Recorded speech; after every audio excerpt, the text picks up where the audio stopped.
Assalamualaikum warahmatullahi wabarakatuh. Kami dari kelompok 5 Peradilan Islam dengan judul video Hukum Acara Peradilan Agama akan memperkenalkan diri. Saya Khairunisa. Saya Emery dan Siswoyo. Saya Bin Nugraha. Saya Anissa Nabila. Saya Rizal Mukli. Langsung saja ke videonya. Hukum acara peradilan agama. Sehubungan dengan berbicara hukum acara peradilan agama, yang dibahas adalah 2 poin, hukum acara dan peradilan agama. Istilah hukum acara ini sering juga disebut dengan istilah hukum proses atau hukum formil. Proses berarti suatu rangkaian perbuatan, yaitu mulai dari memasukkan permohonan atau gugatan sampai selesai diputus dan dilaksanakan. Tujuan dari proses ini ialah melaksanakan penentuan bagaimana hukumnya suatu kasus dan bagaimana hubungan antara dua pihak yang berperkara itu sebenarnya agar segala yang ditetapkan oleh pengadilan dapat direalisasikan dengan secara paksa dan karena dapat terwujud secara pasti. Nah, proses beracara di peradilan agama ini terdiri dari pengadilan agama, pengadilan tinggi agama, dan berpuncak di Mahkamah Agung sebagai pengadilan tertinggi untuk upaya kasasi dan peninjauan kembali, serta melakukan hak uji peraturan perundang-undangan di bawah undang-undang terhadap undang-undang. Adapun proses beracara di peradilan agama dimulai dari pengadilan agama adalah sebagai berikut. Yang pertama itu pengajuan gugatan. Surat gugatan atau permohonan yang telah dibuat dan ditandatangani penggugat atau pemohon disampaikan ke panitera berwenang memeriksa perkara gugatan dengan catatan harus sesuai dengan pasal 118 HIR 142 RBG, Jungto pasal 55, Jungto pasal 66 Undang-Undang Nomor 50 Tahun 2009 tentang Peradilan Agama.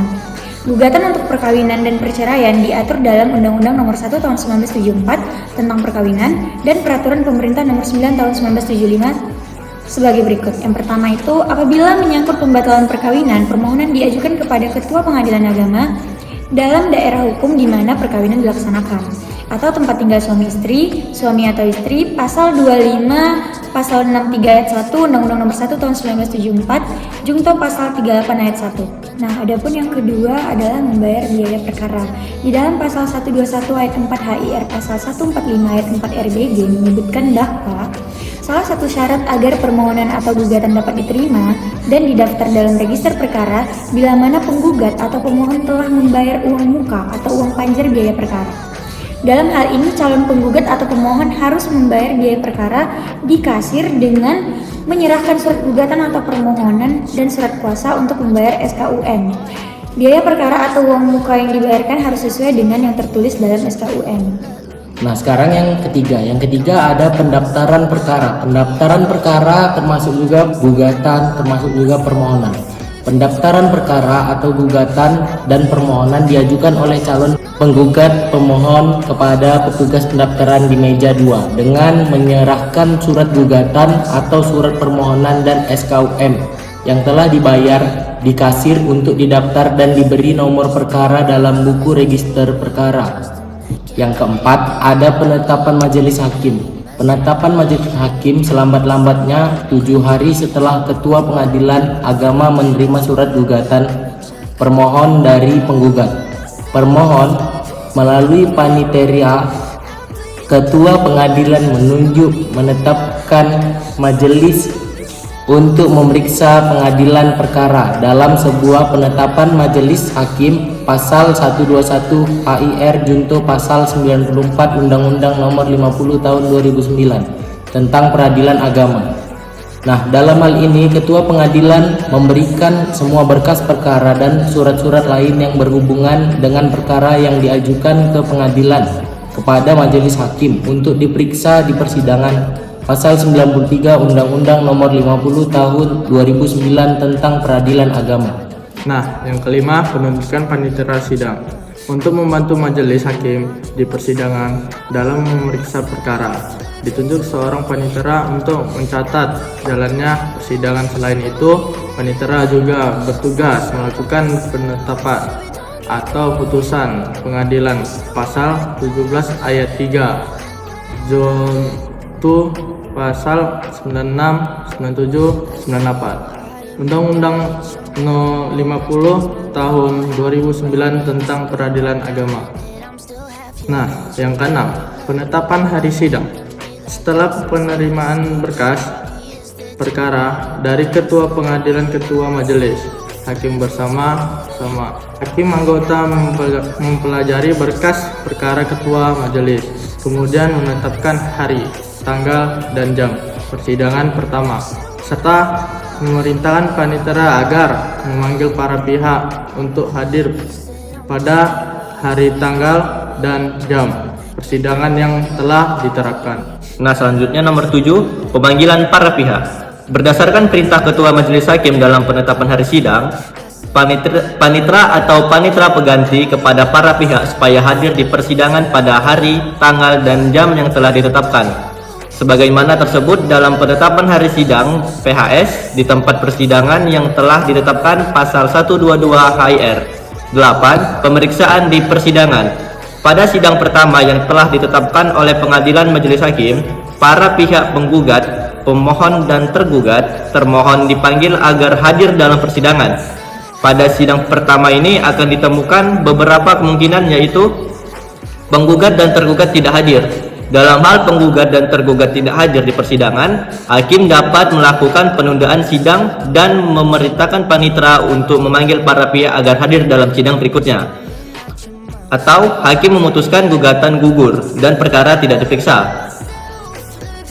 Penggugat tidak hadir, tetapi tergugat hadir dalam persidangan. Apabila penggugat atau kuasa tidak hadir, maka berdasarkan pasal 126 HIR atau pasal 150, hakim memberikan waktu agar penggugat dipanggil sekali lagi. Apabila telah dipanggil dengan patut penggugat tidak hadir tetapi tergugat hadir di persidangan, maka untuk kepentingan tergugat, gugatan penggugat dinyatakan gugur serta dihukum untuk membayar biaya perkara. Tetapi penggugat masih diberi kesempatan untuk mengajukan gugatan lagi. Tergugat tidak hadir tetapi penggugat hadir. Apabila tergugat tidak hadir sedangkan penggugat hadir dalam persidangan, maka sidang dapat ditunda dan tergugat dipanggil lagi agar hadir dalam sidang berikutnya. Apabila pada sidang berikutnya tidak hadir juga, maka gugatan dikabulkan dengan putusan di luar hadirnya tergugat atau first take, kecuali kalau gugatan itu melawan hak atau tidak beralasan.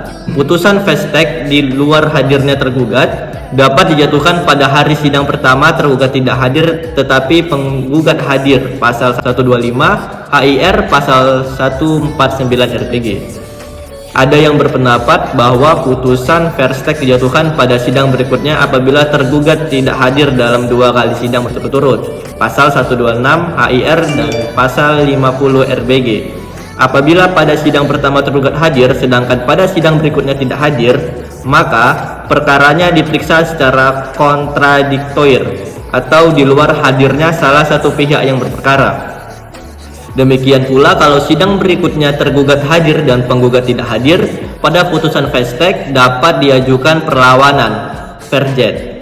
Perlawanan diajukan dalam waktu 14 hari setelah pemberitahuan putusan first take kepada tergugat, pasal 125 ayat 3 HIR junto 129 HIR atau 149 ayat 3 RBG junto pasal 153 RBG. Jika dalam acara perlawanan verjet penggugat tidak hadir, maka perkara diperiksa secara kontradiktoir.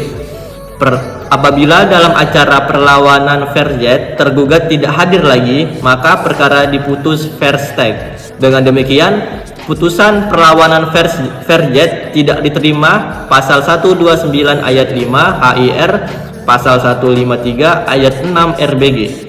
Penggugat dan tergugat hadir dalam sidang. Apabila penggugat dan tergugat hadir dalam persidangan, sebelum pemeriksaan dimulai, hakim berusaha menambahkan para pihak yang berperkara. Apabila penggugat dan tergugat hadir dalam persidangan, sebelum pemeriksaan dimulai, hakim berusaha mendamaikan para pihak yang berperkara. Pasal 130 HIR pasal 154 RBJ.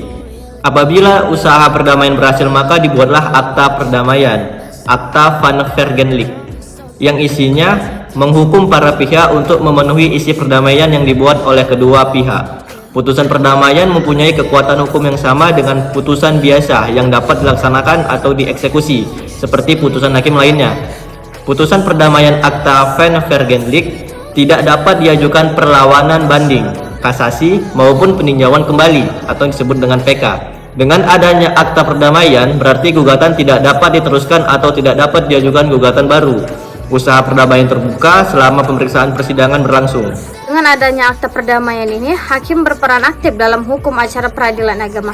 Apabila antara kedua belah pihak yang berperkara tidak dapat didamaikan, maka pemeriksaan perkara dilanjutkan dengan tahapan sebagai berikut. Yaitu yang pertama, pembacaan gugatan. Pada tahap ini terdapat beberapa kemungkinan, yakni penggugat mencabut gugatan, penggugat mengubah gugatan, atau penggugat mempertahankan atau melanjutkan gugatan. Apabila penggugat mempertahankan gugatan, berarti sidang dilanjutkan. Kedua, jawaban tergugat. Pada tahap ini, tergugat diberi kesempatan untuk membela diri atau mempertahankan haknya terhadap gugatan. Penggugat dalam hal ini, tergugat dalam mengajukan tangkisan atau eksepsi, mengakui atau menerima gugatan sepenuhnya atau sebagian, atau membantah atau menolak gugatan secara sepenuhnya, atau mengaku dengan syarat klausula. Ketiga, replik penggugat. Setelah tergugat menyampaikan jawaban, kemudian hakim memberikan kesempatan kepada penggugat untuk menanggapi jawaban tergugat. Dalam hal ini, penggugat dapat mempertahankan gugatannya atau menambah keterangan yang dianggap perlu dengan memperjelas dalil-dalil atau alasan hukum. Atau penggugat berubah sikap membenarkan sebagian atau keseluruhan jawaban atau bantahan tergugat. Dan yang keempat, duplik tergugat. Dalam duplik tergugat, tergugat dapat menolak atau menerima sebagian atau seluruh dalil-dalil yang dikemukakan oleh penggugat dalam repliknya. Acara jawab-menjawab antara penggugat dan tergugat, replik atau duplik, dapat dilakukan berulang-ulang. Replik dan reduplik adalah sampai ada kesepakatan antara kedua pihak atau telah dianggap cukup oleh majelis hakim. Jika acara replik duplik atau replik dan reduplik masih ada hal-hal yang tidak disepakati, maka kedua perlu memperkuatkan dan mendukung dalil-dalilnya dengan alat-alat bukti pada tahap pembuktian. Dan yang kelima, pembuktian. Pada tahap pembuktian, para pihak penggugat dan tergugat diberi kesempatan untuk memperkuat atau mendukung dalil-dalilnya dengan mengajukan alat-alat bukti secara bergantian kepada majelis hakim di dalam persidangan. Dan alat-alat bukti yang dimaksud diatur dalam pasal 164 HIR, pasal 248 RBG, atau pasal 1866 BW, atau junto pasal 58 Undang-Undang Nomor 50 Tahun 2009 tentang Peradilan Agama sebagai berikut: bukti tertulis atau surat, bukti saksi, persangkaan, pengakuan, dan sumpah. Dan keenam, kesimpulan. Masing-masing pihak, penggugat dan tergugat, diberi kesempatan untuk mengajukan pendapat akhir secara tertulis atau lisan mengenai hasil pemeriksaan perkara yang disengketakan selama persidangan berlangsung.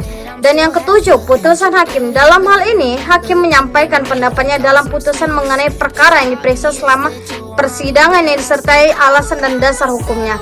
Putusan hakim hanya sah apabila diucapkan dalam sidang terbuka untuk umum. Pasal 20 Undang-Undang Nomor 48 Tahun 2009 tentang Kekuasaan Kehakiman, junto pasal 60 Undang-Undang Nomor 50 Tahun 2009 tentang Peradilan Agama.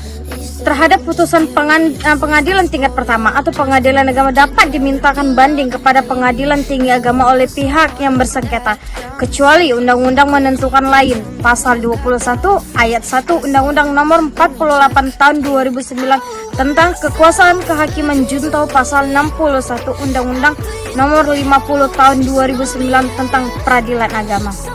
Terhadap putusan pengadilan tingkat banding, pengadilan tinggi agama dapat dimintakan kasasi ke Mahkamah Agung oleh pihak yang berperkara, kecuali undang-undang menentukan lain. Pasal 22 Undang-Undang Nomor 48 Tahun 2009 tentang Kekuasaan Kehakiman, junto pasal 63 Undang-Undang Nomor 50 Tahun 2009 tentang Peradilan Agama, dan pasal 28 ayat 1 Undang-Undang Nomor 3 Tahun 2009 tentang Mahkamah Agung. Terhadap putusan pengadilan yang telah mempunyai kekuatan hukum tetap, pihak-pihak yang bersengketa dapat mengajukan peninjauan kembali kepada Mahkamah Agung apabila terdapat hal atau keadaan tertentu, atau ada kehilafan hakim dalam menerapkan hukum, atau ada bukti baru, novum, dan hal lain yang ditentukan dalam Undang-Undang Pasal 23 ayat 1 Undang-Undang Nomor 48 Tahun 2009 tentang Kekuasaan Kehakiman. Pasal 33 ayat 1 Undang-Undang Nomor 3 Tahun 2009 tentang Mahkamah Agung, terhadap putusan peninjauan kembali tidak dapat dilakukan peninjauan kembali. Pasal 23 ayat 2 Undang-Undang Nomor 48 Tahun 2009 tentang Kekuasaan Kehakiman, permohonan peninjauan kembali hanya dapat diajukan satu kali menurut Pasal 66 ayat 1 Undang-Undang Nomor 3 Tahun 2009 tentang Mahkamah Agung. Baiklah, sekian dari pemaparan materi di dalam video kami yang berjudul Hukum Acara Peradilan Agama. Kami ucapkan terima kasih. Terima kasih.